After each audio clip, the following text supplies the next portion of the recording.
is a story about my Aunt Gabby and her husband Sergio. It's a story that takes place over several countries over many years. It's a story about violence and redemption, about guilt and blame, confession and forgiveness. A story about exile and belonging, about big things and small things.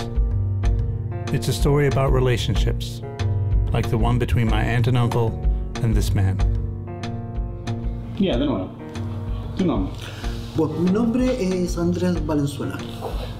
A Gaby y Sergio yo los conocí en el pueblo de Papudo, en Chile, en los años 70, y yo dejé de verlo después que yo me fui al servicio militar en el año 74. 1974, 1 year after Chile's bloody coup. A coup that saw the violent overthrow of Salvador Allende's democratically elected Marxist coalition and the installation of Augusto Pinochet's brutal 17-year-long dictatorship. Cuando yo llego al servicio militar, al regimiento de Colina, en la Fuerza Aérea, después nos sacan a un grupo de conscriptos y nos envían a la Academia de Guerra Aérea de Santiago, donde teníamos que hacer guardia a los detenidos, los presos políticos de esos años que se encontraban en ese lugar, en la Academia de Guerra Aérea. Estaba haciendo el servicio militar y tenía que recibir órdenes y seguirlas, ¿no? Por esta coincidencia de la vida me volví a encontrar con Sergio y Gaby, pero en otras circunstancias.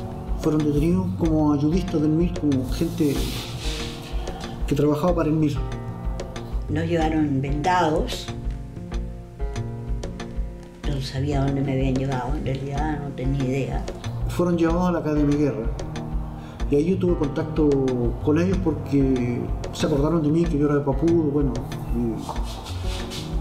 tuvimos varias conversaciones, digamos, cuándo podíamos conversar porque estaban en calidad de detenido incomunicado. Tampoco sabía que estaba mi marido. Tenía mucho miedo, estaba muy preocupada por mis hijos. Her children were kept under armed guard in their home, while she, her husband, and brother were interrogated and tortured for 3 weeks. Andrés Valenzuela did what he could as a prison guard to help them through this ordeal. Through various small acts of kindness, he kept them from losing hope. Once my aunt and uncles were released, he lost touch with them, but his story doesn't end there. Over the next 11 years, he went on to become a torturer himself, until eventually, in 1985, he couldn't take it anymore and confessed. First to a priest, and then to this woman, an investigative journalist named Monica Gonzalez. He was the first person from the military regime that admitted that the government was disappearing and torturing people. Entonces uno dice, mataron a gente tan linda, a gente tan valiosa. Mataron a lo mejor de lo nuestro. Si uno quiere terminar con la máquina de muerte, es imprescindible conocer cómo funciona la máquina de muerte y entender que hay hombres que forman parte de ese mecanismo perverso, mortífero, pero que nunca nacieron para ser asesinos.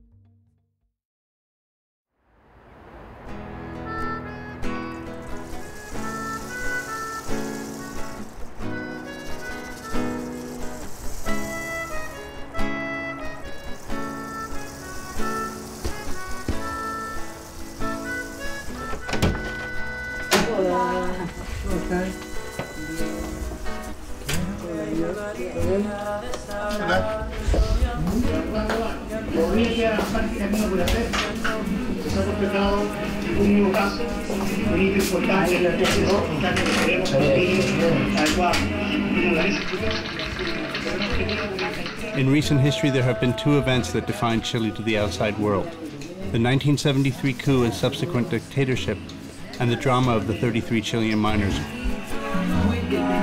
conocimos de los 33. Mario Gómez es un líder natural con 50 años de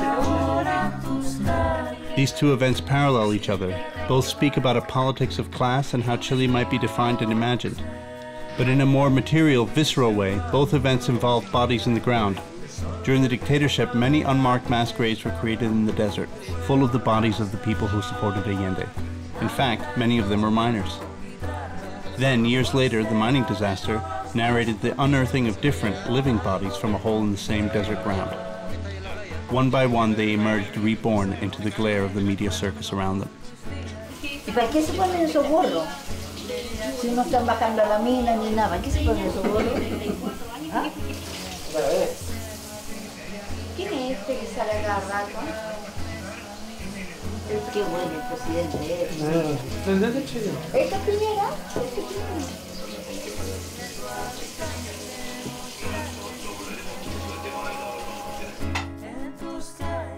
Wherever my aunt has found herself living, she is always surrounded by these family photos. My uncle Sergio passed away in 2008, but his presence is still felt in her home and in the homes of her 4 children, Jimena, Chacal, Lila, and Patti. On the left here is Jimena. You won't see her in this film because she found it too difficult to talk about what happened to them. She wanted to take part, but had a last-minute change of heart. In fact, this film is the first time that any of them talked about what happened to them during the coup. Unsurprisingly, there are a few photos remaining from her life in Chile before the dictatorship. They were all confiscated by the authorities. La riqueza de Chile, o sea, el cobre, ¿no? Y las minas es lo que le da el sueldo a Chile, según dicen. Y ahí tenemos los mineros, ¿no?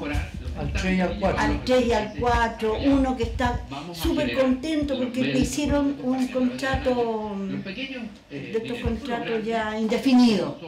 Primera vez en mi vida que tengo un contrato indefinido, ¿no? Entonces, ¿cómo es posible? Y esas cuestiones así salen a la luz, ¿no? Todos las sabemos, y no pasa nada. Una cosa horrorosa. Para que a medida que estén en condiciones de cumplir, viven en unas condiciones pero ya terribles, la mujer, todos terminan enfermos de silicosis, ¿no? Y no hay nada que los proteja. No los mineros, uno que no es minero, que por primera vez que está trabajando como minero, ¿no? Y que cuando firmó el contrato dijo, o en el momento, no sé, un poco antes de que pasara esto, dijo: yo trabajo hasta fin de año nomás porque esta mina está en muy malas condiciones, ¿no? Sí, pero hubo los que sacaron, él no quería entrar, no quería entrar a trabajar ahí porque no estaba en condiciones de subdesarrollo demasiado grande. Entonces todo esto se cubre con toda esta faramaya, ¿no? Claro. Y cuecas, instituciones. A mí me indigna. La verdad es que me indigna. Y por lo tanto la pregunta que usted hace es correcta. Circo. Ahora, podemos quedarnos en hacer la pregunta, es decir, ¿por qué tuvo que pasar esto? Que es una buena forma, pero no la única, de analizar el problema. Y la otra es decir, yo de aquí miro al futuro y cambio las cosas. Nuestro gobierno lleva 7 meses. Preguntémosle quizás a los gobiernos que nos antecedieron, todos, no estoy hablando de un solo sector político, ¿por qué no lo hicieron? Lo que le puedo decir es que nosotros vamos a cambiar las cosas en materia de seguridad. This is a story about memory, a story about family, my family, but it's also a story about national identity. My family have moved around a lot in various different countries, either by choice or by necessity. We all speak different languages and different accents, but ultimately we're all Chilean, I suppose. We left Chile in end of 1968, December of 1968, and we went to Rio, and but that's where your father got the job working for the ITT staff. Yeah, this is ITT. It's area meeting installations, area meeting in Buenos Aires.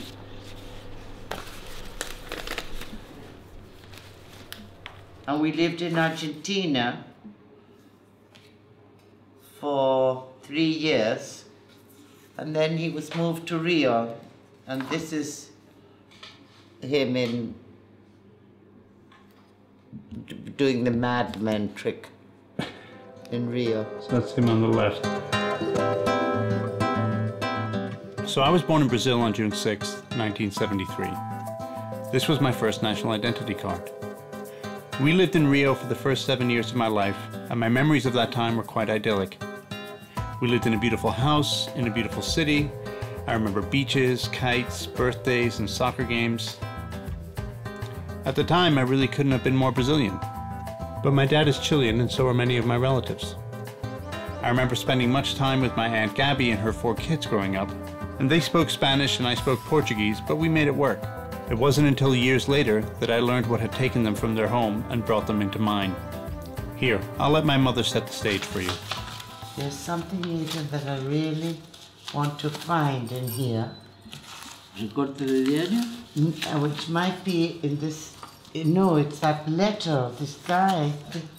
This person wrote to me the night before the coup d'etat, as it were, no? And it's telling everything that's happening on the night before. It started on the Santiago, it says 9 de septiembre de 1973, so that's 2 days before the coup. And it continues the next day. Amada Elaine, como puedes apreciar en este país gobernado por las hordas marxistas, ya no hay respeto ni siquiera por la correspondencia particular y privada de uno. Algunos datos sobre el estado de nuestro simpático país. Hay paro de todo, incluso de aquello, lo que da a nuestra nación un aspecto de eterno feriado, con la gente con alegres rostros caminando por las calles, porque no hay locomoción, jugando alegremente con los tarros de basura, porque no hay benzina para los basureros, y alimentándose de frutos silvestres, porque hay paro de comercio y de transportes. Se ha creado un nuevo tipo de cola, es la cola para el control de armas, que consiste que en la hora de mayor tráfico y en la ancha avenida Kennedy se paran unos señores vestidos de militar, con metralletas en mano y casco en la cabeza, y detienen todo el tráfico para luego revisar a los automovilistas, a los pasajeros, a la maleta del auto, la cartera del cónyuge, el entrepiernas, etc.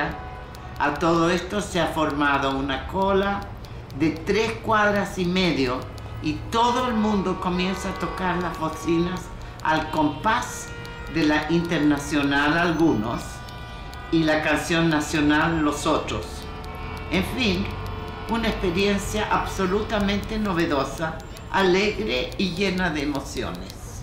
Con esto, amor mío, creo haberte puesto más o menos al corriente de los principales hechos que han ocurrido durante tu ausencia. Absencia que para muchos de nosotros se hace bastante insoportable.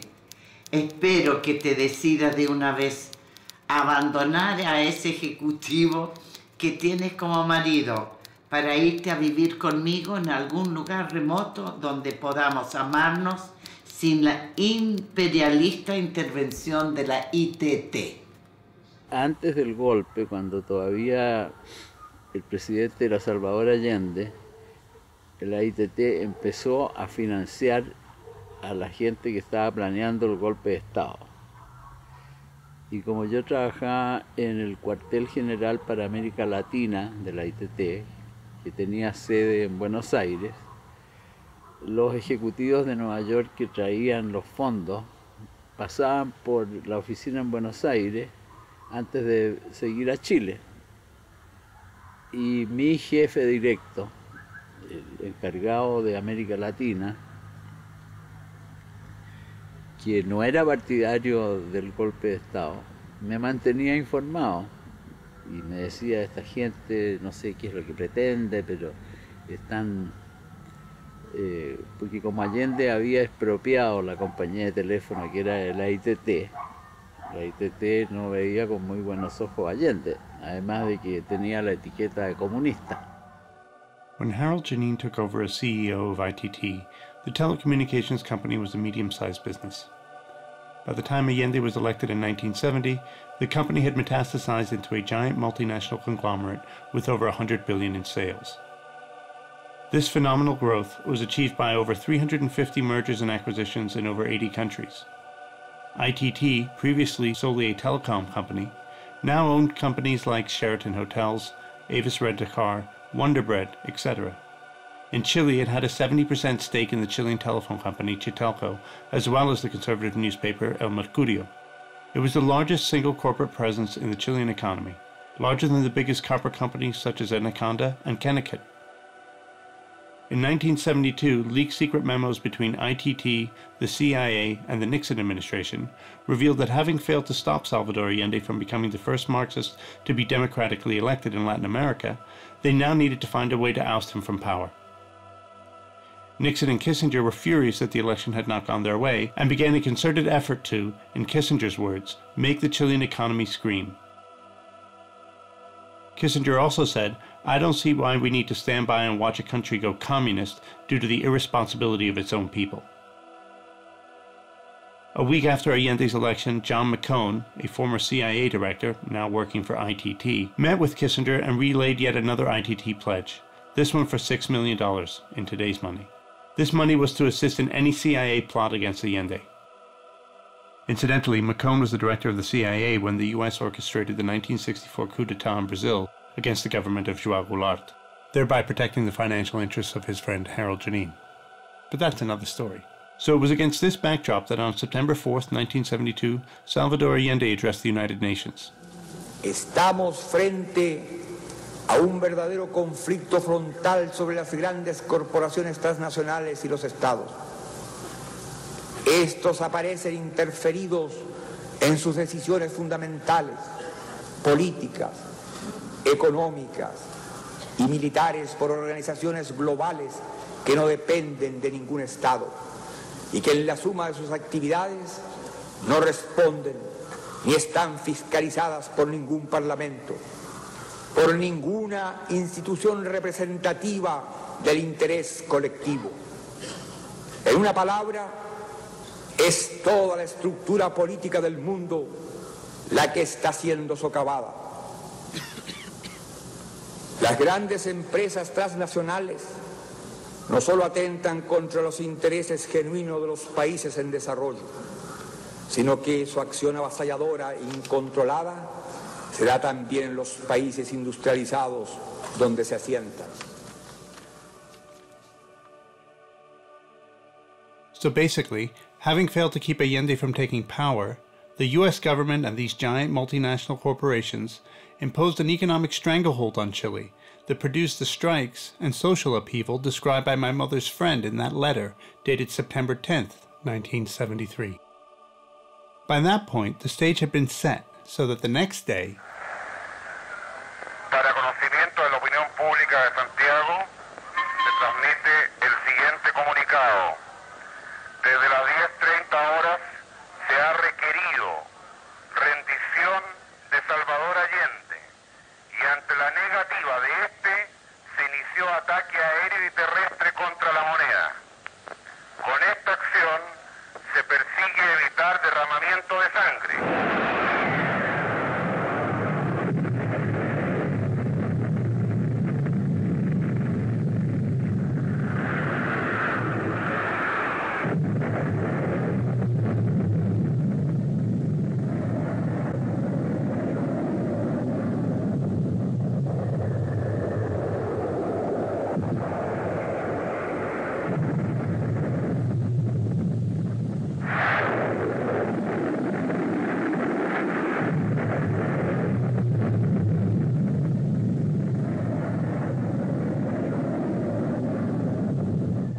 Cámaras quedarán en receso hasta nueva orden.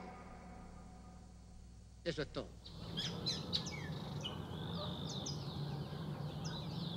Ya llevábamos como 2 o 3 años viviendo en Brasil y me llama un día mi papá que habían detenido el gobierno militar a mi hermana, a toda su familia, a mi hermano y hasta unos amigos que habían por casualidad en el colegio ese día que llegaron. Después del golpe militar del 11 de septiembre de 1973, yo estuve en el colegio, tenía un colegio pequeño en Santiago, y estuve trabajando en el colegio con mucho menos alumnos de los que tenía antes, porque muchos padres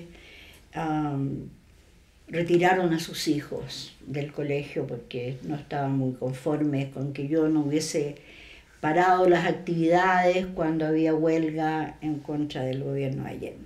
Como en casi todos los países latinoamericanos había dictaduras en ese momento, entonces mucha gente llegó buscando asilo a Chile en el tiempo de Allende. Se abrieron las puertas para que la gente entrara. Entonces llegaron muchos brasileros, bolivianos, argentinos. Cuando vino el golpe militar, uno de los primeros bandos militares fue que Pinochet dijo que los extranjeros eran enemigos de la patria. Y había que denunciarlos donde fuera que uno supiera que estaban, ¿no? Eso ponía inmediatamente en peligro a muchas familias de colegio. Y aprovechando el hecho de que había en el colegio una familia neozelandesa, y entonces andaban en coche con patente diplomática, aprovechando eso, empezamos a sacar a la gente de sus casas, de sus departamentos y llevarlos a lugares de asilo. Uno de esos lugares eran las iglesias católicas, no todas, ¿no? La iglesia católica estaba bastante dividida en esa época. Afortunadamente la iglesia que está en la Plaza Ñuñoa, que queda muy cerca de donde estaba el colegio, el cura párroco ahí era un cura de lo bueno, digamos. The name of that priest was Vicente Ahumada. He was part of a network of priests that helped people flee the country. You see, shortly after the coup, the Archbishop of Santiago, Raúl Silva Enríquez, together with other spiritual leaders from different churches, synagogues and mosques, created two organizations, the Pro-Peace Committee and the Refugee Committee. The Refugee Committee helped foreigners flee the country, and the Pro-Peace Committee helped get Chileans into exile. So basically, my aunt would take people to her local priest, and this priest was connected to the Refugee Committee, the committee that helped undocumented foreign nationals flee the country. Fui a conversar con él y sí aceptó que llevásemos gente para allá, porque él se conectaba con embajadas, las embajadas enviaban coches a buscar a la gente. But then in 1976, Pinochet saw these committees as a threat and ordered the Archdiocese to close them down. In response, Cardinal Silva Enríquez simply created the Vicariate of Solidarity instead. Once formed, the Vicariate performed the same tasks as the Pro-Peace Committee and was even run by the same priest, Christian Precht. Es difícil entender hoy día lo que vivimos hace 40 años. La guerra ideológica que tuvimos no solamente en Chile, en el mundo en general, ¿no? Pero en Chile muy aguda entre los que tenían esta opción por el socialismo y el resto del país. Fue muy agudo, fue no solamente una lucha verbal, no solamente una lucha intelectual, fue también una lucha física que culmina en el golpe de Estado. Por lo tanto, esta tensión se refleja también en el episcopado nacional, los obispos católicos de Chile. Ningún obispo estuvo por aprobar las violaciones a los derechos humanos. 18 de septiembre de 73 hay una carta de Monseñor Fernando Aristía, obispo auxiliar de Santiago, a Pinochet, porque él vivía en una región cerca del río Mapocho en que veían pasar cadáveres, textualmente, o tenían que rescatar cadáveres. Y entonces todo esto empieza a tensionar, ¿no?, la convivencia. Esa tensión subsistió en cuanto a los pasos a dar. Sin embargo, debo ser muy honesto, hubo Vicaría de la Solidaridad con distinto nombre desde Arica hasta Magallanes. Ningún obispo se negó a tener una oficina con distintos grados de dependencia, pero pudimos trabajar en todo el país. This organization existed throughout Pinochet's dictatorship and helped save countless lives. They provided people with legal defense, supported the families of the disappeared, and collected evidence of human rights abuses. Anyway, back to my aunt. So one day, a man shows up at her door asking for help getting his daughter out of the country.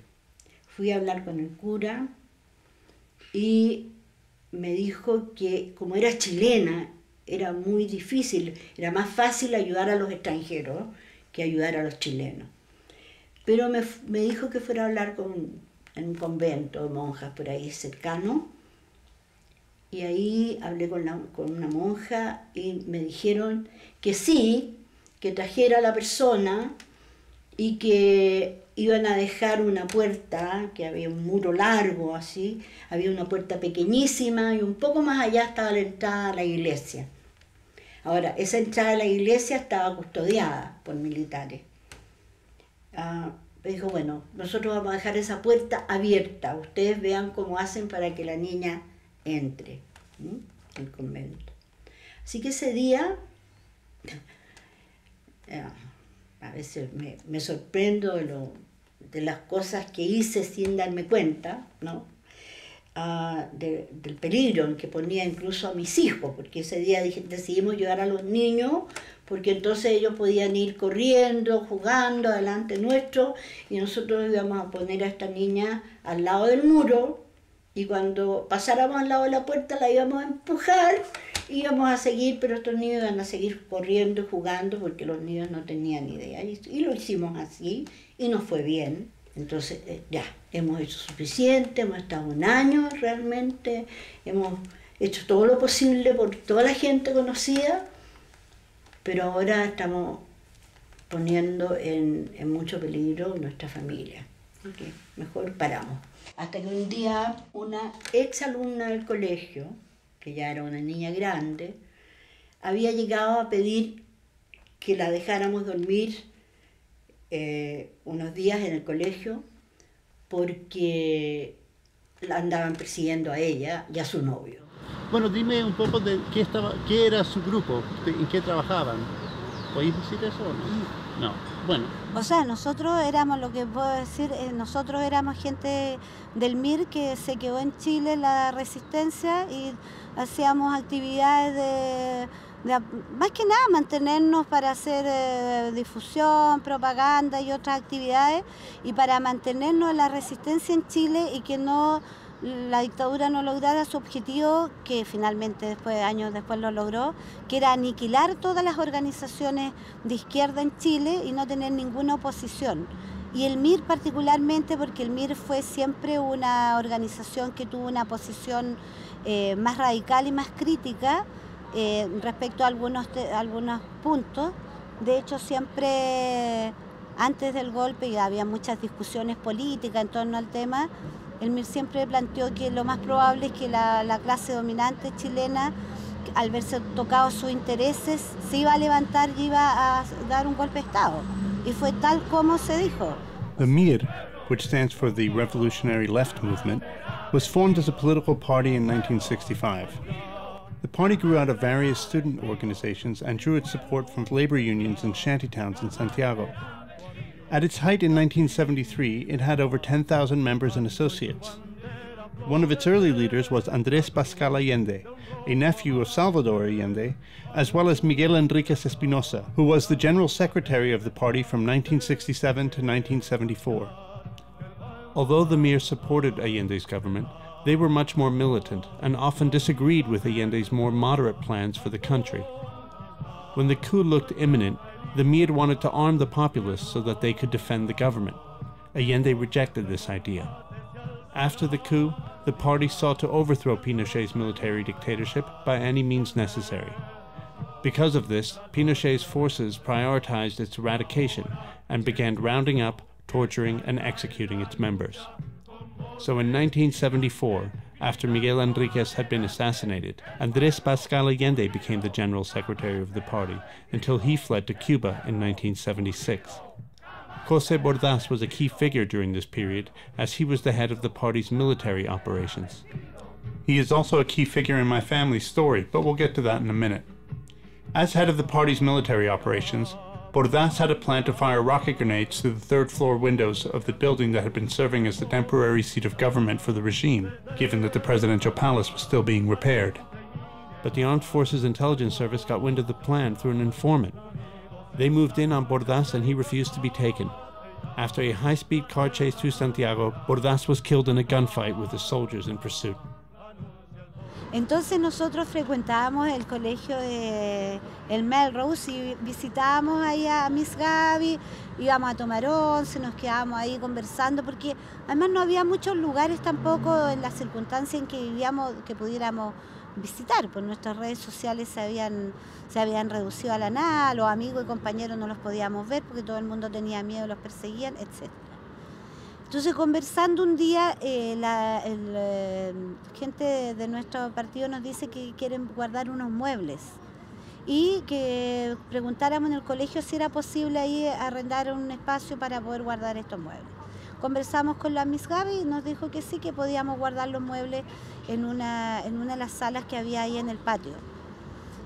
Y nos dijo sí, pero bueno, que sean solamente muebles, y nosotros por supuesto dijimos que sí, que era lo que nosotros creíamos. Llegaron los muebles y 2 días después llegaron los militares, porque en realidad esos muebles pertenecían a un mirista muy conocido. Después supe yo todas estas cosas, mucho después, años después. Y lo que ocurre, cosa que tampoco sabíamos que era de algún dirigente del partido probablemente, pero no sabíamos de quién. Después nos enteramos ahí que lo que pasa es que los muebles venían de una casa, nada más ni nada menos que el que era el encargado militar del MIR en ese momento, que era José Bordas. Entonces, cuando llegaron a allanar el colegio, suponían que podía estar, me imagino, este dirigente, que ahora está muerto, luego lo matan, adentro del colegio, y por eso el gran despliegue, digamos, militar, donde hay cierre por todas las calles. Llegué con mucho dolor de cabeza, me acuerdo ese día. Los niños estaban arriba en su dormitorio, arriba teníamos la casa y abajo estaba funcionando el colegio, ¿no? Era una casona grande. Entonces yo llegué a la casa y le dije, por favor, acuéstense porque ya estoy con mucho dolor de cabeza, estoy muy cansada, me quiero acostar. Y empecé a acostarme cuando entró mi hijo, que en ese tiempo tenía 9 años, y me acuerdo que me dijo, mamá, algo malo va a pasar. Hay una nube muy negra que está sobre la cancha del colegio. Y bueno, no le hice mucho caso, ya lo mandé a acostarse. Y de repente sentí un ruido, pero ensordecedor, no sabía qué estaba sucediendo. Y de repente, un ruido como de terremoto. Como que era un terremoto. Era como que estaba acá y de repente todo empezaba a temblar. Entraban por todos lados. Pero no era terremoto. Entonces, ¿qué está pasando? No es terremoto, ¿qué es esta cuestión? El chacal se asoma a la ventana, queda mirando y dice, son los milicos. Y salgo corriendo a la pieza y veo que vienen subiendo los militares con metralleta en la mano y que era el ruido de las botas, ¿no? Yo me estaba desvistiendo en el momento que vienen estos ruidos, entonces estaba, me había sacado los pantalones, me acuerdo, y estaba con la blusa pero sin pantalones, pero salí corriendo. Sentí de repente el perro. Y de repente, ¡mátalo, mátalo! Dice uno. Y yo, ¡no! ¡No maten a mi perro! Grité así y no lo mataron. Entonces le dijo, ¿quién te dijo que nosotros matamos? Y mi hijo se quedó asustado. Entonces le dije, cuando uno tiene metralleta en la mano, para algo será, ¿no? Y mi mami ahí, entonces, aparecen los milicos en la pieza, bueno, metralleta en mano, Cuando entré a la pieza estaban los niños, los tenían tendidos en el suelo. Incluso a uno de ellos lo tenían apuntado con la metralleta. Mi hija pequeña lloraba. Mi hija más grande no quería salirse de la cama porque estaba desnuda. Decía, no quiero salir, veo poto pelado. Estaban todos acostados, me acuerdo, y como yo estaba levantada, el weón llega y me apunta directamente y me dice, ¡de guata al suelo! ¡De guata al suelo! Y yo lo quedo mirando y no entendía qué me estaba diciendo. Era como, ¿qué está hablando este weón? O sea, que, ¡de guata al suelo! Y yo me pongo así. En vez de guata lo quedo mirando. Me pongo así y lo quedo mirando. Y el weón, ¡de guata al suelo! Cada vez más histérico, ¿cachai? ¡De guata al suelo! Y veo que mi mamá entra a la pieza. La entran. No, entra. Ella entra y se pone en un rincón, al lado del camarote, donde dormía el Chacal. Yo estaba debajo de la cama entonces. Ya me había metido debajo de la cama y me meé de susto, me acuerdo. Y entonces yo veo a mi mamá que entra en calzones. Estaba acostada mi mamá. Y este milico que me apuntaba y me gritaba. Y yo me paro, lo quedo mirando, agarro una sábana y se la paso a mi mamá y la tapo. Y además como destruían el colegio entre medio, o sea, como de repente entraba a una sala y estaba todo derrumbado, los muebles para un lado, los libros muralla, caídos, hoyos en las paredes, entonces era como...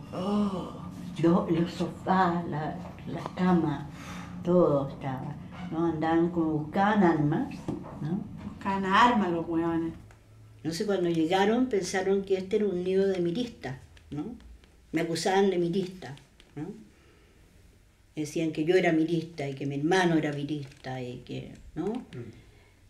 Y me llevaron como mirista, ¿no? Cuando me detuvieron. Me llevaron esa noche, mi marido no había llegado todavía, estaban los niños, estaba mi cuñada, ¿no? Con su hijo pequeño y mi hermano, porque estaba mi hermano viviendo con nosotros en ese tiempo. Y ahí al principio vivimos con un amigo alemán que estaba haciendo un experimento y quería hacer una mezcla de marxismo con hipismo. Con él vivimos unos meses y después a él lo tomaron preso, lo llevaron al Estadio Chile, fue torturado, pero era alemán. Y la embajada logró sacarlo. Así que quedamos nuevamente homeless. Y de ahí la Gaby nos acogió en el Melrose y nos dio una pieza.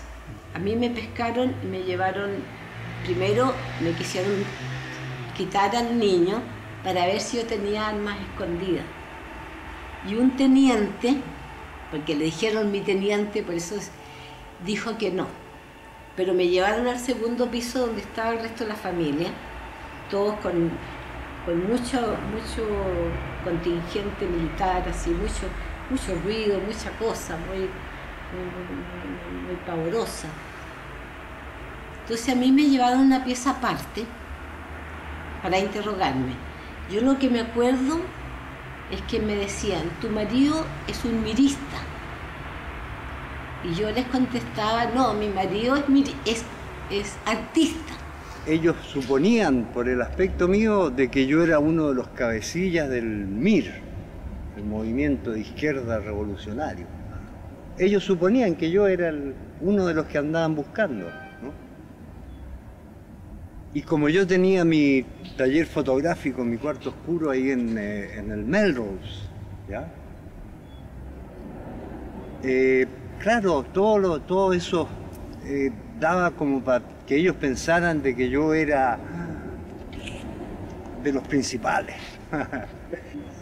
Porque realmente tampoco yo anduve metido en esto por que yo perteneciera a algún grupo político, ¿no? Para nada. Ideas de izquierda siempre, obviamente, ¿no? Pero jamás en grupos políticos, ¿ya? Mi hermano es fotógrafo y lo acusaron de hacer los microfilms del MIR, Y por lo tanto me trataron muy violentamente, ¿ah? Violentamente. Mucha violencia física, esposado, ¿no? Y me iban apretando las esposas a medida que avanzábamos en un camión que no sabíamos dónde íbamos. Mi marido, bueno, después supe yo que él llegó a la casa y ya estaba la casa absolutamente llena de militares y todo, pero él por supuesto se bajó, entró y lo detuvieron inmediatamente. Y él pidió ver a los niños, pero no se lo permitieron y lo llevaron también. Pero yo no sabía que iba mi marido, ¿no? Con los ojos vendados me hicieron subir una escala y me llevaron a un lugar que me pareció que era un baño, a donde me interrogaron. Siempre nos interrogaban dos oficiales, ¿ya? Uno te trataba muy amablemente y el otro era el chico rudo, ¿no? Fue vejatorio. Me desnudaron de la cintura para arriba. Me manosearon bastante. Y el susto, ¿no? El miedo terrible. Yo me acuerdo que me tiritaban las rodillas de una manera incontrolable, que me saltaban las piernas y que lo único que no quería era que me temblara la voz, ¿no? Acusaban de ser mirista, me preguntaban cuál era mi nombre de combate, cuál era el nombre de combate de mi hermano. Bueno, me amenazaban con mis hijas, que estaban bien buenas las lolitas, y que la casa estaba llena de milicos jóvenes, que no siempre se les podía controlar. Y claro, yo tenía 13 años. La Lila tenía 11 o 10. La Pati y la Lila eran dos adolescentes muy bonitas y muy desarrolladas. Entonces yo tenía terror de que les pasara algo. Y las tapaba hasta aquí para que no se les viera el cuerpo, por terror a que las violaran. Y me acuerdo el miedo la primera noche, así. Imagínate cómo haber estado la Julia, o sea, pensando en todo lo primero que nos dijo. Ustedes se ponen ropa ancha, que no se les note el cuerpo. Que no se les note el cuerpo. Nos tenían vendados, sentados en un piso. Nos despertaban a las 6 de la mañana a darnos una ducha fría de 2 segundos, por un poco menos. Y silencio total. Silencio total. No nos hablamos. No, o sea, no nos podíamos hablar. Nos tenían prohibido hablar. No podíamos comunicarnos entre nosotros. Entonces, ya se armó como una cuestión. Claro, y nos dimos cuenta que en realidad no necesitábamos hablar. Claro, teníamos que protegernos. Eso era como frente a algunas cosas era con... No podías hablar con nadie. O sea, entre nosotros en comunicación total, ¿no? Yo lo que a veces hacía era que, como tenía esta venda en los ojos y estaba contra la pared, me inclinaba hacia la pared y refregándome así con la pared me iba subiendo esta venda un poco para mirar qué es lo que había a mi alrededor. Así supe que era un pasillo largo, que estábamos todos en estas filas contra la pared, todos sentados, vendados, y a los dos lados del corredor era lo mismo. Llegaba gente nueva a veces, te lo sentaban al lado, o sea, gente nueva llegando siempre. Y uno trataba de figurárselos cómo serían cuando se ponían a hablar o pedían ir al baño. Me acuerdo uno que llegó diciendo que se podía llamar por teléfono porque la señora no sabía dónde estaba, ¿no? Lo habían detenido en el centro y la señora no tenía idea y que si le prestaban un teléfono para llamarla. No se lo prestaron. El trato era, pero humillante, ¿no? que mañana te vamos a afeitar, mañana te vamos a cortar la barba, etcétera. Y siempre pensando, cuando ibas a un nuevo interrogatorio, que tal vez esa vez sí te iban a torturar, ¿no? Era terrible, pero sabía que todavía no se sabía mucho de las cosas que pasaban, ¿eh? Pero no había mucha confianza. Se oían rumores de atrocidades, pero no se sabían, no teníamos ideas dónde los habían llevado, qué estaba pasando. En la noche a veces sentíamos unos sonidos como de cadena, ¿no? Y todos coincidíamos en que había algunas noches que nos hacían sentir esos ruidos, y como gritos también, como gritos sofocados. Si eran reales o no, a lo mejor eran reales, ¿no? O a lo mejor simplemente para causarnos temor, no lo sé. Pero esos ruidos los escuchábamos en la noche y no era para nada agradable, ¿no? Realmente uno quedaba muy mal. Y nosotros queríamos saber qué había pasado, y dijimos, ¿quién podría saber? Y fuimos a preguntar, dijimos, vamos al colegio donde la Miss Gaby, que ella puede saber algo. Y nos acercamos, y cuando vemos unos niños jugando a los cuales conocíamos, niños así como de 13, de 11, 12 años, y cuando nos acercamos, lo que me quedó grabado en la memoria, yo los veo que nos ven y se quedan todos como con cara de horror, paralizados. Yo los veo en cámara lenta, así moviendo. Inmediatamente nos damos cuenta de que pasaba algo grave. Y algo grave era, por supuesto, la represión encima. Entonces, uno de ellos que lo conocíamos más, le preguntamos, lo agarramos así, caminando rápidamente hacia Gerona y Holanda para irnos, que qué pasaba, y él, que no podía hablar de miedo y que era un poco tartamudo, nos dice que nos están esperando dentro del colegio. Ahí, en ese intertanto, yo miro hacia el colegio, todo esto te estoy relatando, duró así como un minuto sería. Yo veo que está la Patti o Lila, creo que era Patti, sentada en el porche y que me hace una seña así, y yo también le hago una seña así. Ahora, tuvimos la suerte de que, no sé, no había ningún milico mirando para afuera en ese momento, no tengo idea, pero nos salvamos, si no, no estaría contando la historia. Porque yo andaba siempre como viendo dónde estaban ustedes, ¿cachai? Pero yo soy la hermana mayor, entonces tenía como que controlarlo. Claro. Entonces te vi con los milicos. Y entré. Y yo me acuerdo de esa escena, ¿verdad? Y ahí yo también le preguntamos los dos por mi papá y mi mamá. ¿Te acordás tú? Los primeros días, creo que el primer día después de esa primera noche horrorosa, interminable, en la mañana, de repente sentí un carraspeo. Así, dije, ese es Sergio, mi marido, ¿no? Entonces carraspeó yo, ¿no? Él me contestó. Después carraspeó otra persona, era mi hermano, me di cuenta. Y después fueron carraspeando otras personas que ellos suponían, tal vez, que yo iba a saber o que entre nosotros íbamos a saber que estaban ahí. Y esa misma mañana, después de un rato, sentí que alguien decía, conejito, usted aquí.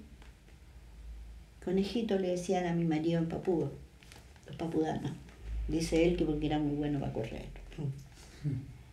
Y claro, resultó que era un hijo de un amigo de mi marido que estaba haciendo el servicio militar.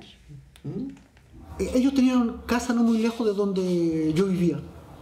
Y es por eso que los conocía, digamos, más días de vista. Nunca tuve una conversación con ellos porque teníamos una diferencia de edad. Ellos fueron detenidos en una plaza en Ñuñoa, donde creo tenían un colegio que les pertenecía. Y fueron detenidos como ayudistas del MIR, como gente que trabajaba para el MIR. Fueron llevados a la Academia de Guerra. Bastante sorprendente, bastante sorprendente porque, bueno, de ya yo no sabía que eran de izquierda. Y después de tanto tiempo que había dejado de verlo, digamos, unos 2 años, lo encontré en una situación muy particular porque cuando los detienen fue en la noche y dejan a uno de los detenidos parado contra un poste y uno de los jefes del operativo me da la orden de ir a buscarlo. Cuando yo lo tomo del hombro le digo que se vuelva, él me mira y yo le digo, y es Sergio. Y yo le digo hola, porque en Papudo le hacían conejo. Bueno, y él empezó a ser nuestro ángel guardián, digo yo, ¿no?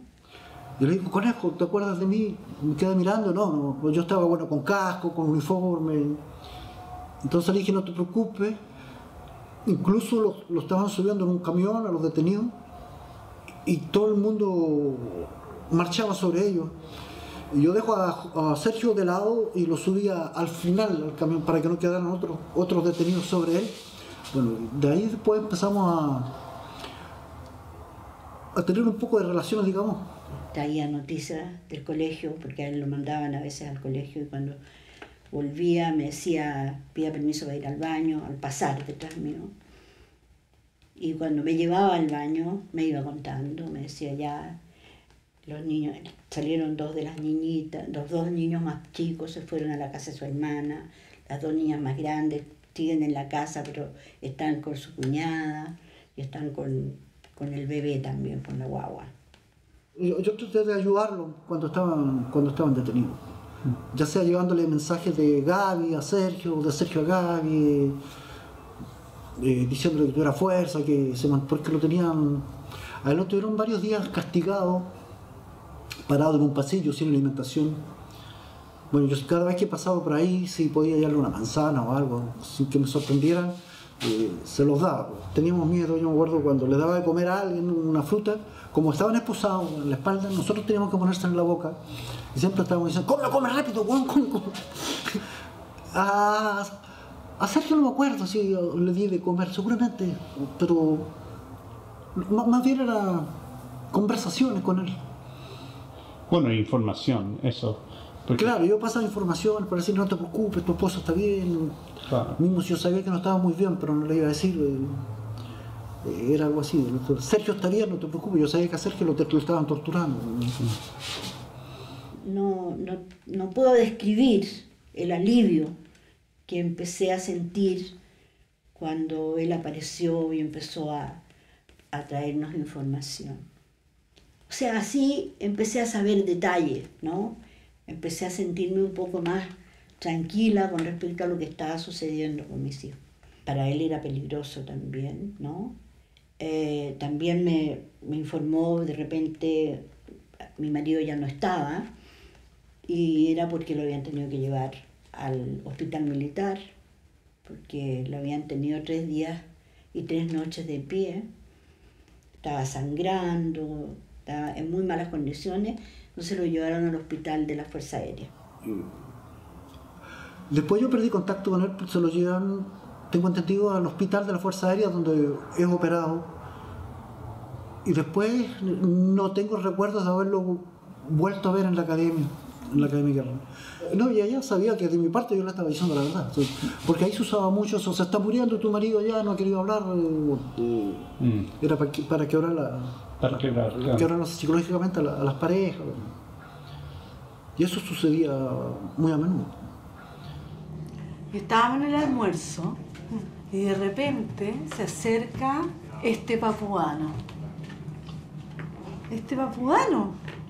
Un joven además. Pero claro, estaba haciendo el servicio y él militar. nadie le dijo nada y se acerca y nos dice, los papás están bien. Sí, yo me acuerdo de eso. ¿De veras? Me acuerdo. Y yo lo quedé mirando y dije, ¿dónde están? No les puedo decir podía. nada más. Claro. Y yo, bueno, en esa época chica, les pegan. Entonces, les pegan. Bueno, porque uno quería saber que no les pasara nada. Entonces además... me queda mirando y dice, están bien. Están bien. Había un un oficial, uno de ellos, un soldado, que todos los días me convidaba a un cigarro. Eso era un privilegio, ¿no? Imagínate, te convidan un cigarro para callado, así, ¿no? Y no solamente yo, habían otros guardias que también lo hacían. No estoy diciendo que yo sea el único. Hay muchos. Cuando íbamos a almorzar, había uno que se guardaba la manzana, otro el plátano, escondido. Y cada uno tenía, digamos, sus prisioneros, la gente que estaba tenía que había más contacto, más simpatía. Entonces decían, bueno, le vamos a dar este platanito,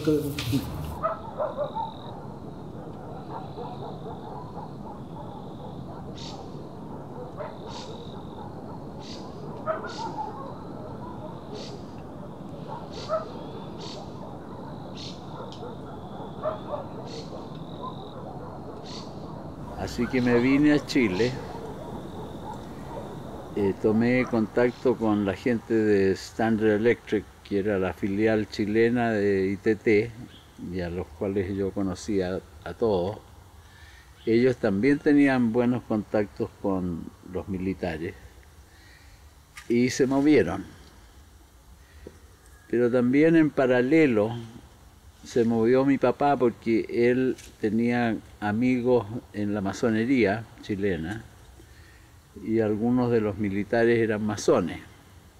Entonces no sé con exactitud si fueron las gestiones que se hicieron a través de ITT o a través de la masonería chilena, pero el hecho es que después de como 2 o 3 semanas, no me acuerdo exactamente cuánto tiempo, lo soltaron. Yo sentí cuando mi mamá salió. Es verdad eso. Yo desperté a la Jime, le dije, Jime, mi mamá, mañana vemos a mi mamá. ¿Cachai? La Jime, imagínate, chiquitita, que mirando y me dice, duérmete, así como, duérmete, claro. Y yo con una seguridad, o sea, yo sabía que iba a ver a mi mamá mañana. Finalmente me llamaron, porque me dijo que de nuevo, porque la primera vez también me dijo, sáquese la venda, que yo no tengo de qué avergonzarme. A mí no me importa que me vean la cara. Y ahí me dijo que, bueno,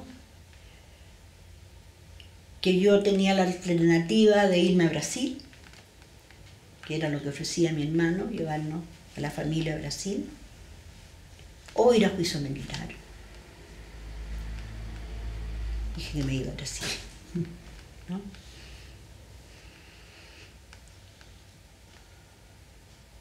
Y al día siguiente me fui a mi casa. Cuando me sueltan, me atienden estos dos mismos oficiales, ¿no? Y me dicen, bueno, señor Goicolea, puede retirarse y tómelo como que usted lo tomamos prisionero por toque de queda. Y una noche, como a las 10 de la noche, llegó Jaime, que cuando a él lo soltaron, y dice que había una puesta de sol increíble, se veía por los ventanales, y él quedó así alucinado, así como viendo una alucinación de lo brillante del espectáculo, después de haber estado 15 días vendado. Vine a Chile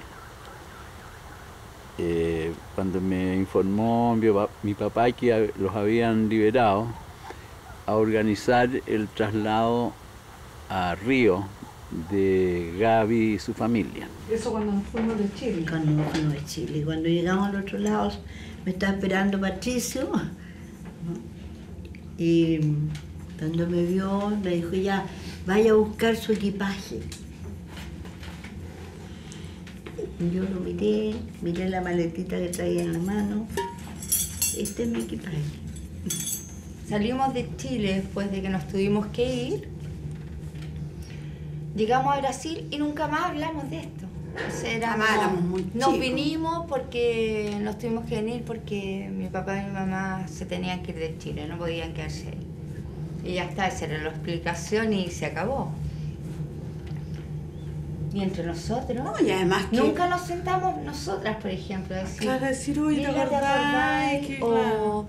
cuando pasó esto, ¿por qué te encerraste en el baño? Tú no me lo explicaste a mí. Claro, yo llegué muy mal anímicamente, muy asustada. Unas emociones terribles, ¿no? En 2 oportunidades me desplomé, cosa que realmente no sé cómo sucedió, pero terminé, en una de las oportunidades terminé en el hospital, ¿no? Y cuando ya desperté me estaban preguntando si había tenido alguna experiencia muy tremenda últimamente, algo que me hubiese conmovido mucho. O sea, me acuerdo cuando llegamos con el Chacal, me acuerdo de ese día que volamos a encontrarnos con ustedes, después de todo el tiempo que pasó y todas las cosas que pasaron, porque... O Brasil, Olha o Brasil chegando, gente. Brasil! Olha o Brasil! Olha o Brasil! Olha a alegria chegando! Olha a alegria chegando! Y Brasil fue la gran panacea de toda esta historia, ¿no? Brasil, los brasileros, lo amistosos que son, lo alegre, la música, los bailes. Fue llegar a otro mundo. Gabby and her family lived in Brazil for a few years before relocating to Spain. While in Brazil, they all recovered somewhat from their trauma, and I have many fond memories of them during this time. There were a few ironies, of course. My aunt needed a job, so my father found her work as an English teacher, for executives of ITT of all people. So now the company that had financed the coup which forced her into exile was paying her salary. On top of that, my cousins all ended up going to a military school in Rio, and this, of course, when Brazil was still under a dictatorship. Eventually, though, Gabby's eldest daughter, Patti, went to Spain to be with her boyfriend. Soon the rest of the family followed, and they've been there mostly ever since.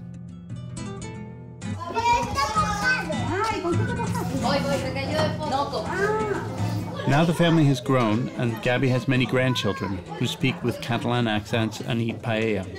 But Chile's never far from their thoughts. They eat and sell Chilean food at local fairs, and they keep up to date with all the news from home.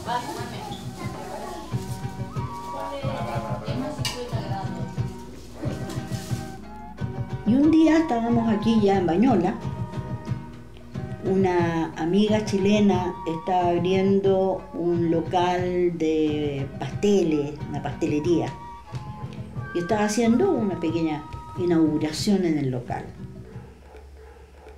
Y nos había invitado a nosotros. Pero mi marido me dijo, vamos tardecito porque no tenía ganas de encontrarse con mucha gente. Yo me fui a la internet, ¿no? Y estaba ahí cuando de repente llegó mi marido. Y digo, ¿qué pasó? Es que Patti llamó por teléfono y dice que hay una persona ahí en la pastelería que la reconoció y le preguntó si era hija mía. Y le dijo, ¿tú eres hija del conejito de Papudo? Yo fui a visitar a un amigo que vivía en España, en Girona, con mi esposa de ese momento, y él nos sacaba a pasear mucho, y un día me dice, mira, hay una chilena que inaugura una panadería, si quieres ir, me dice, va a haber unos vasitos de vino, empanadas, así bien chilena la inauguración de la cosa. Y como yo no conocía nada, ni tenía proyectado salir a otra parte, lo acompañé a mi amigo. Y cuando llegamos allá, yo comencé a conversar con una chica que era la propietaria de la panadería. Y empezamos a hablar, y de repente me sacó con de Papudo. ¿Tú también eres de Papudo? Sí, por eso ando con mi amigo. Y, nosotros también. Yo le dije, ¿pero tú de qué? Me dice, mi padre es el conejo. Yo dije, de Sergio, sí. Yo le dije, pero si yo tengo una historia con él, yo soy el Papudo, Andrés Valenzuela. Y me dijo, yo le dije que me hubiera gustado haberme encontrado ahora con él, porque yo dejé de verlo después que salió de la camiguera. Y él me dice, sí, está enfermo, mi papá. Y yo pensé que se encontraba en Chile con Gaby. Entonces me dice, pero no te preocupes, lo llamo por teléfono. Y Sergio tuvo la gentileza de levantarse ese día enfermo y venir al reencuentro reencuentro que fue muy emocionante para los dos. Bueno, fue, como te digo, un encuentro increíble, ¿no? Todos llorábamos. Yo le pude decir lo importante que había sido él, ¿no? Lo mucho que me había ayudado. Y él también me dijo que nosotros habíamos sido un ejemplo para él, ¿no? Que reconocieron que no todos los que estaban en esas agrupaciones tenían las intenciones de la gente, los jefes o los tipos que torturaban. Entonces, bueno, yo traté de hacer lo mejor, como lo hice con Sergio, con Gaby, también lo hice con otras personas, no solamente con ellos. Incluso acá en Francia yo conocí a otro detenido que se recordaba que alguien le había dado una manzana cuando lo tenían colgado en una escalera. Y esa manzana soy yo el que se la dijo. Yo me acuerdo de él. Es que en ese momento, esos gestos pequeños son... Eran grandes gestos, sí. Eran grandes gestos. No es un hecho preciso. Son muchas cosas que se van juntando, acumulando. Uno se da cuenta que está yendo por un camino equivocado. Llega a haber un cierto compañerismo con algunos prisioneros. Yo nunca fui de izquierda ni concordaba mucho con algunas de las ideas de la gente de izquierda, pero yo empecé a ver no enemigos, sino seres humanos. Sin proceso, asesinado a mansalva, inventando falsos enfrentamientos, desaparecidos. Entonces, no sé, hubo un momento en que yo dije, no, esto no puede continuar, quizás se va, si yo hablo, yo fui el primero en hacerlo del interior de la Fuerza Armada, esto se va a acabar. Desgraciadamente no fue tan así, se continuó la represión durante algunos años más, pero ya la gente sabía que existía.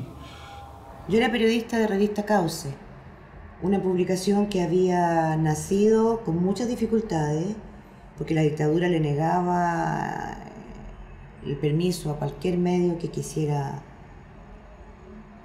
crearse, que no fuera oficialista.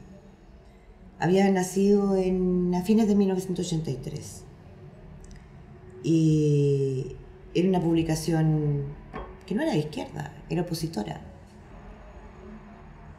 Era lo que se puede llamar una prensa que quería ser independiente en medio de la dictadura, pero con presiones terribles, que las recibíamos los medios que estábamos haciendo oposición a la dictadura. ¿Cómo hacíamos esa oposición? Tratando de revelar las historias que la dictadura quería mantener ocultas. Básicamente dos: los crímenes, las torturas, las desapariciones de opositores que no empuñaban armas, porque eso hay que decirlo una y otra vez, las cárceles secretas y también el otro ámbito, la corrupción que había en el régimen militar, en el ámbito económico, que era terrible y que la dictadura quería mantener absolutamente oculta. Fue una casualidad que pude ir a hablar con él porque querían negarme. Yo estaba abajo de la revista en la planta baja y lo escucho y le digo, soy yo, Mónica González, ¿qué quiere? Exactamente como lo he contado en el libro que escribimos y en esa primera entrevista que yo publiqué. Y él me dice que quiere hablar de detenidos desaparecidos y me muestra su TIFA, que es su tarjeta de identificación militar. Yo no sabía si era una trampa, no sabía qué era, podía ser una trampa para que me dijeran después que yo estaba incitando a la deserción de un soldado y nos podían o tomar preso en el mejor de los casos o simplemente asesinar. Y yo lo hice subir y empezamos a hablar. Da la casualidad que él empieza a contarme las historias que él conoce a partir de la historia de Checho Weibel, a quien yo conocía mucho, porque había sido un gran amigo mío, él y su mujer. Y entonces yo conocía la historia porque había investigado cómo lo habían detenido a Weibel en una micro, en un autobús, con qué ropa iba, y que una mujer había gritado, me robaron la cartera. Y entonces él había dicho, un hombre había dicho, es él, y lo habían sacado arrastrando y a golpes, y de ahí nunca más se supo de él. Y él me cuenta toda esa historia. Me cuenta cómo lo descubrieron, la casa donde vivía, que lo siguieron, y un día dijeron hay que tomarlo detenido. Me cuenta la historia del autobús, la mujer que dice me robaron la cartera, ellos ven al hombre que roba la cartera, y ahí se les ocurre decir, porque tenían que tomarlo detenido ese día, es él, lo sacan, y ahí me cuenta la parte que no conocían. A dónde lo llevan, cómo lo torturan y cómo lo matan. Cosa que nosotros no sabíamos. Y entonces, claro, ahí fue un momento muy terrible porque me doy cuenta que él está contando una historia que es muy impactante y que es imprescindible tenerla para chequearla, investigarla, saber si es verdad, para que su familia, la familia de esa persona y de las otras personas que él conoce que mataron, sepa. No quería vivir más. Me dijo que se levantaba y se acostaba con olor a muerto. Estaba en una situación tan extrema que no le importaba nada ya. Y yo desconfiaba de él mucho porque estaba con el pelo largo, barbón, y no me inspiraba compasión, porque para mí era un asesino. La decisión que yo tomé no fue para salir del país. Yo cuando me presenté a la periodista, yo le dije, mire, yo voy a entregarle toda esta información, yo pertenezco a los servicios de seguridad, hemos hecho esto. Yo siempre dije hemos, yo nunca quise apartarme de él. Y yo le dije, después que terminemos la entrevista, usted la publica cuando quiera, y ahora yo me presento a mi jefe, y ya, se acabó la historia, yo sabía que ahí me iban a matar. Bueno, y ahí ella me convenció de que tenía hijos y que no podía hacer una locura así. Porque él no quería salir, él quería irse al regimiento. Que yo hiciera lo que quisiera con mi historia, pero a él lo iban a matar y eso era su vida. No podía hacer el amor con nadie, no quería hacerle cariño a sus hijos. Se sentía un monstruo. Y entonces entendí también algo que para mí ha sido muy clave, pero eso fue mucho después. Entendí el secreto que hay al interior de los que son victimarios, ¿no? Entonces me dijo, yo no puedo esto, ni siquiera esto lo puedo presentar a un juez porque nadie va a creer. También fue muy emotivo la entrevista con la periodista. Porque cuando yo empecé a dar nombres de gente que había asesinado al grupo que yo trabajaba, eran muchos que eran amigos de ella. Eran muchos amigos. Así que fue bastante emotivo. Pero esa entrevista fue muy difícil. Era como un vómito de él. Y yo quería apretarle el cuello.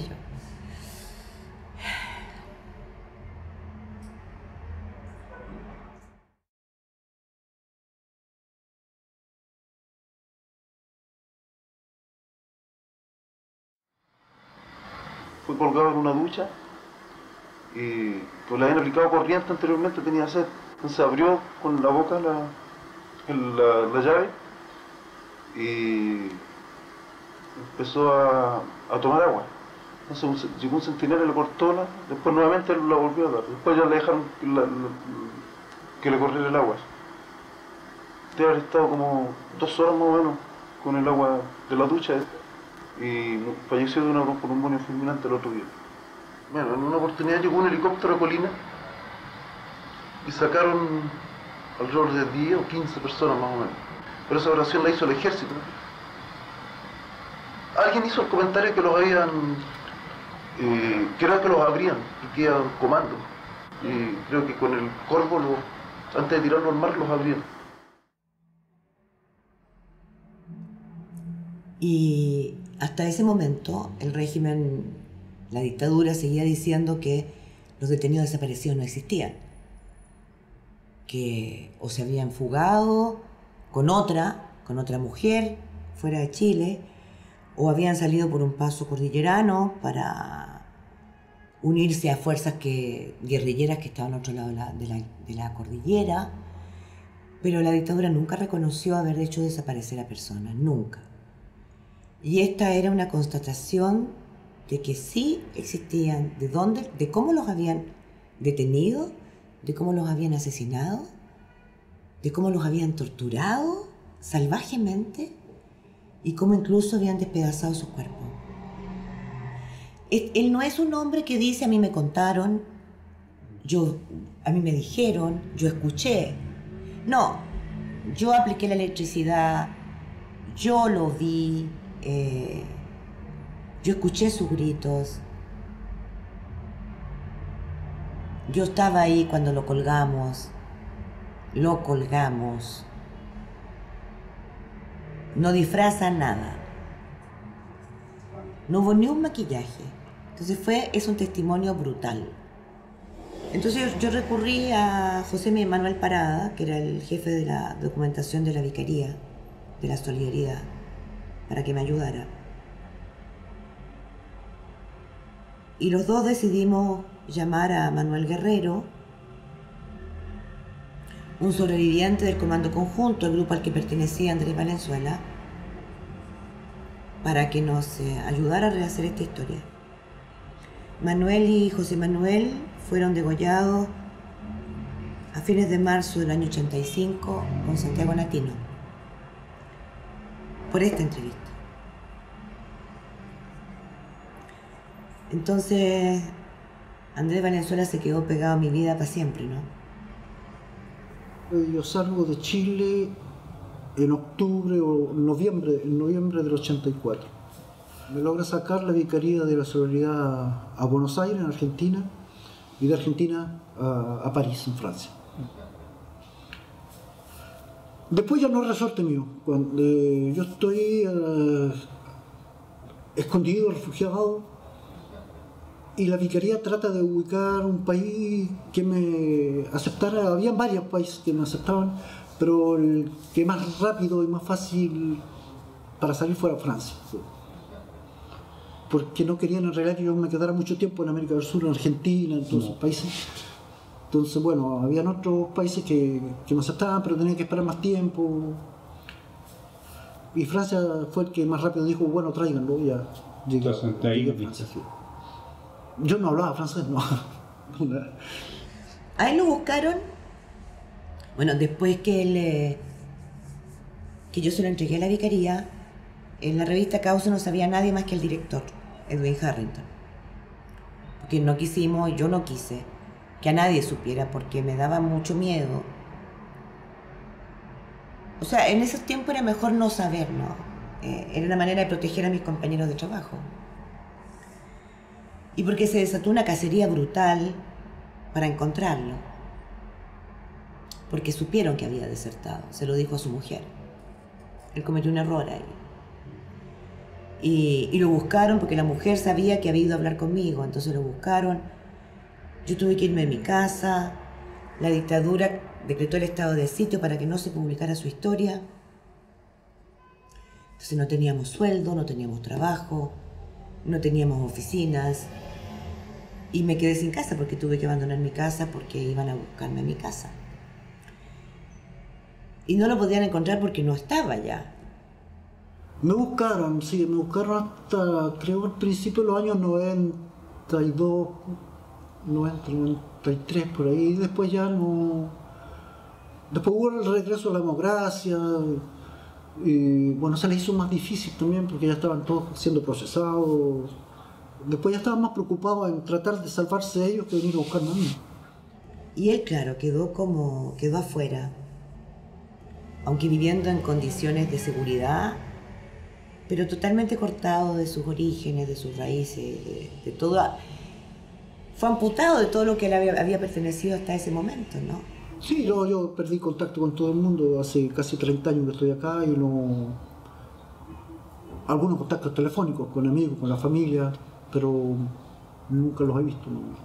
Ni los imagino como están físicamente, como ellos tampoco a mí, ¿no? Yo estuve con protección del gobierno de Francia, sí, con protección policial bastante tiempo. Y esto es muy importante, hasta el momento de la confesión de Andrés Valenzuela, nadie en Chile sabía de la existencia de ese organismo represor. Para nosotros todo existía la DINA, y ahí nos enteramos de que había este organismo, el Comando Conjunto, que había funcionado en paralelo a la DINIDAS. Porque no se nos olvide que aún teníamos la esperanza de encontrar a algunas personas con vida. Lo que hace Andrés Valenzuela, que es terrible decirlo, es un mazazo en la cabeza de miles de personas, porque es hacer que vean lo que no queríamos ver también. Que estaban muertos y que los habían asesinado con atroces torturas. Hay casos muy notables de los relatos de Andrés que si no fuera por él, si no fuera por Andrés Valenzuela no conoceríamos. Él se recordaba de gestos humanos, de actitudes de algunos de los presos. El Quila Rodríguez, que se convirtió en un héroe para muchos de nosotros, por su calidad humana. Porque en un momento dado hay una estampida en una cárcel secreta y él queda solo con una metralleta y él puede huir. Y no huye, porque piensa que si él huye, van a asesinar a todos los que están en rejas en esa misma cárcel, pero que él no tiene las llaves para poder sacarlo. Y él se queda sabiendo que lo van a matar. O sea, gestos humanos en medio de esa miseria, los que él recogió, gente que sabía que le iban a matar y que murió mirando de frente a sus asesinos, despidiéndose de la mano. Ganas de volver a Chile. Es una pregunta que yo muchas veces me la he hecho. Pero el Chile que dejé yo no es el que hay ahora. Y además, recuerdos gratos de Chile, aparte de mi pueblo, yo no tengo. Si yo voy a Santiago, voy a pasar por calles donde yo voy a decir, acá en este lugar detuvimos a alguien, en este sector pasó esto. Entonces, ganas sí de ir, sí, pero... Puede ser un poco difícil. Pero es difícil y no sé qué pasaría conmigo.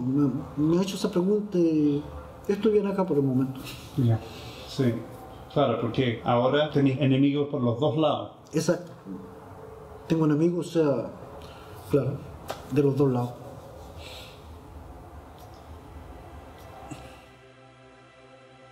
Like much of my family, Papudo Valenzuela has lived in exile for many years. But while Gabby and her family have settled in Catalunya, Papudo lives a more uncertain life. It took me months of detective work to find him. His life under police protection has left him extremely careful, and he moves house every few months. I promised not to film anything that could identify even this temporary location. Like Gabby's lost photographs, this is something else that the film can't show. If our identities are linked to a sense of place, both Papudo's and Gabby's are fragmented. But while Gabby also has the fragmented experience of exile, her life is completely different from Papudo's. She conveys a sense of grace even when talking about this painful history. I think her home isn't so much a country as a family. They have moved a lot, from Chile to Brazil and Spain, and Gabby has lived in over 30 houses. But in place of a national space to call home, Gabby, Sergio, and their children always had each other. Even as adults, they all moved together. In a way, this fragmentation has defined me too. My immediate family weren't exiled, but my father's job at ITT took us from Brazil to the United States and back to Chile. I have 3 passports. My first language was Portuguese, but today I speak mostly in English. In Spanish, I sound kind of Chilean, but not entirely. My family also moved a lot, and even though we're close, we all live in different countries. If you ask me where home is, I really can't answer.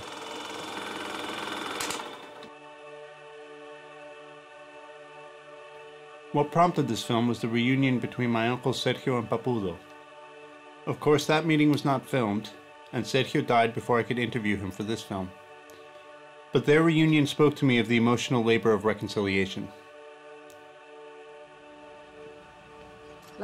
Gabby recently unearthed some home movie footage of Sergio, shot by my cousin Lila, when the family returned to Chile for a visit.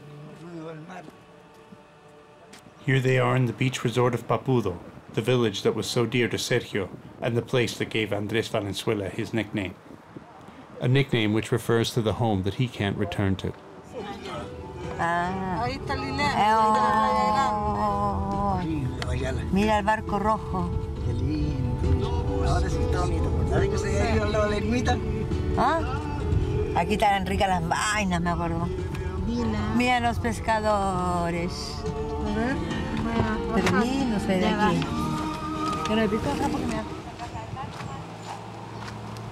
Aquí estamos en Papudo, recién llegando. ¡Qué emoción! Ahí está la casa. La casa del castillo. La playita. El club de yate. Ahí viene mi mami, la Irma, caminando. Y mi papito subiendo la gruta.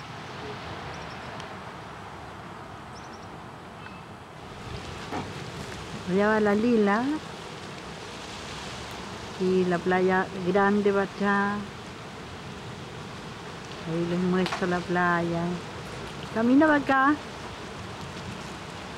Although the after effects of the coup still resonate, it's the complex connections among these people that form a different story of Chilean identity. De los mineros, de sus familias, de los rescatistas, de los ingenieros, de los médicos, de los que siguen abajo porque los vamos a sacar también. Quiero que cantemos con el casco en el corazón, la canción nacional en honor de todos los chilenos. ¡Viva Chile! ¡Viva! ¡Viva Chile, mierda! ¡Viva! Puro Chile, tu cielo azulado, puras brisas te cruzan también, y un campo de flores bordado, es la copia feliz del Edén, majestuosa es la blanca montaña, que te dio por baluarte el Señor, que te dio por baluarte el Señor, y ese mar que tranquilo te vaya, te promete el futuro esplendor, y ese mar que tranquilo te vaya, te promete el futuro esplendor.